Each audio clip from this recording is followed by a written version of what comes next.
maladile dai san lascerò mensa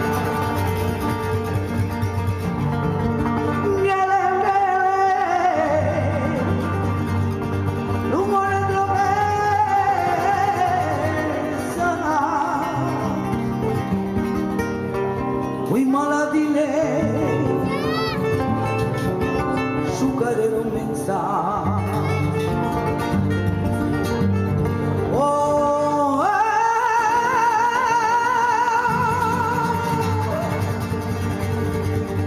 Preda male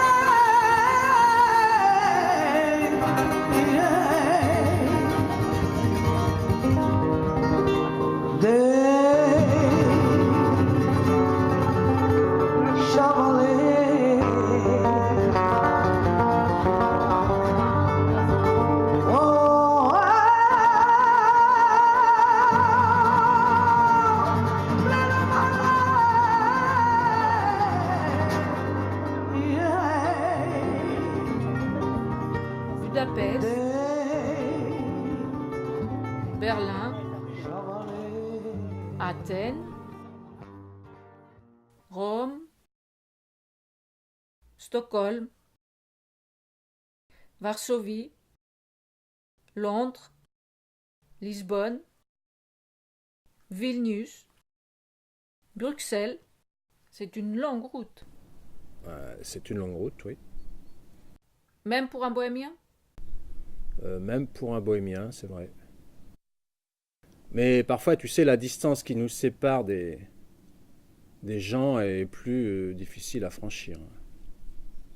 Louis-Jean Marcel, tu es né nomade dans la caravane familiale sur les berges d'une rivière au printemps 1959. Une rivière de Charente-Maritime. Tu appartiens à une vieille famille tzigane. Oui. Aujourd'hui, tu es artiste. Musicien, auteur, peintre, sculpteur.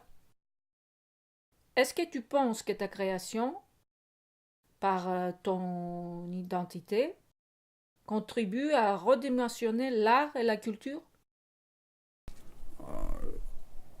Si on accepte l'idée que notre population est une part constituante des nations, oui, bien sûr que mon travail et celui des autres artistes tziganes contribuent à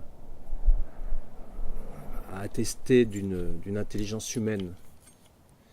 Mais c'est vrai que parallèlement, il atteste aussi d'une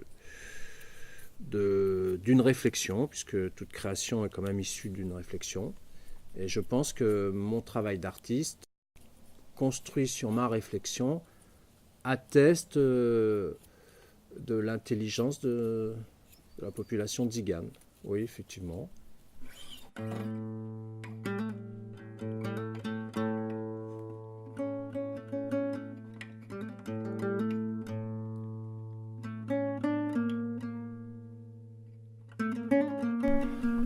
Alors, Art Bohème des Périphéries est un projet plastique. Alors, on va dire que c'est une sorte d'exposition, installation européenne, puisqu'il est destiné finalement à évoluer sur l'ensemble du territoire européen, notamment dans toutes les capitales d'Europe.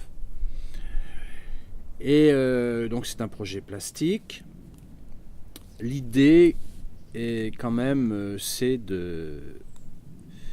d'affirmer que la création tzigane peut contribuer à la reconnaissance de notre population en tant que groupe humain sur le territoire européen,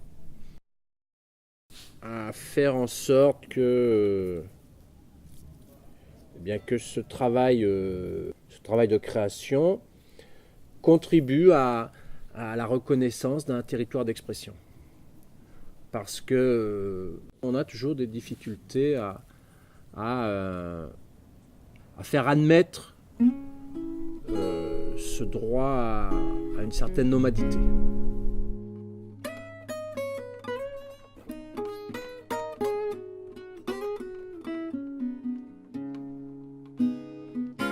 fait des siècles, des millénaires que nous circulons sur la planète, avec toujours cet attachement à ce que nous sommes. Mais cet attachement est quand même lié à une absence de texte, une absence de religion, une absence de territoire. Est-ce que ça veut dire que nous évoluons dans une dimension métaphysique ? Une question qu'il faut se poser. Et est-ce que l'art, finalement, est un moyen de faire un lien entre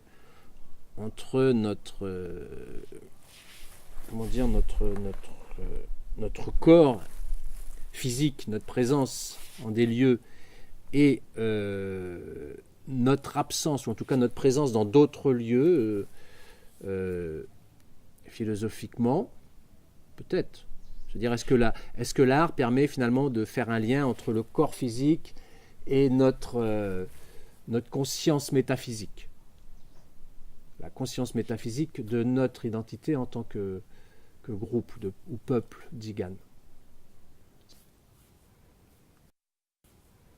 Je pense que c'est pas rien cette question. Nous ne sommes pas nés d'une génération spontanée, nous ne sommes pas nés il y a 10 ans, 5 ans, voilà, nous sommes nés il y a des siècles, des millénaires, et nous évoluons sur cette planète avec voilà, tous ces vecteurs, ou cette absence de vecteurs, en tout cas si l'absence de texte, l'absence de religion.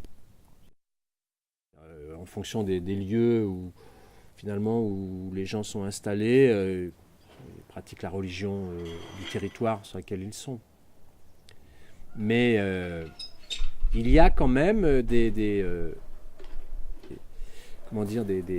points clés qui nous permettent de dire que peut-être que ces religions que nous pratiquons, ces religions du texte que nous croisons et que nous pratiquons, finalement, elles ne sont qu'un support de notre véritable foi.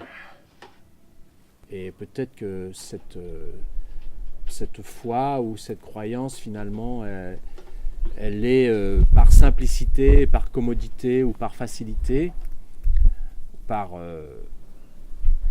crainte, voilà, de l'absence, d'attester d'une absence.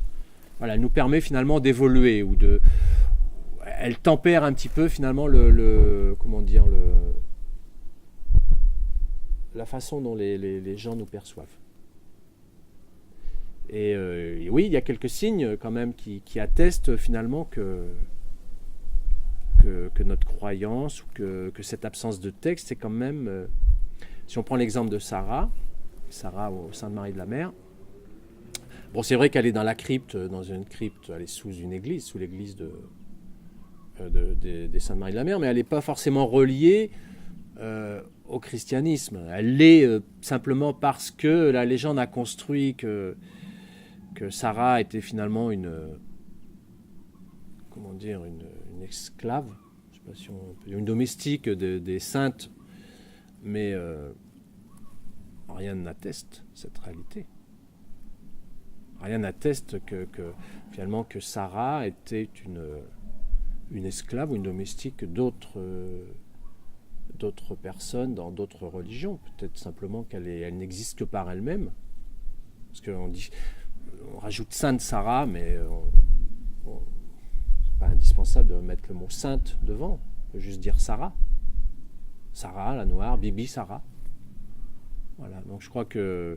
Donc ça, sont des marqueurs qui permettent de dire que nous évoluons depuis tout ce temps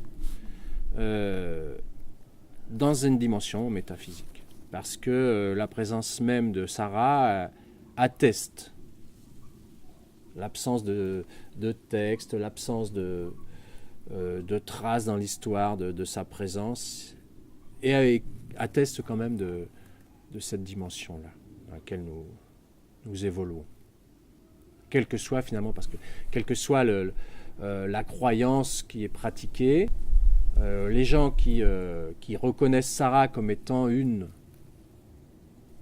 une représentante de notre foi, peut-être, je dis peut-être, hein, on n'a pas de certitude, ça veut quand même dire nous prenons de la distance par rapport aux religions que nous pourrions pratiquer de façon visible.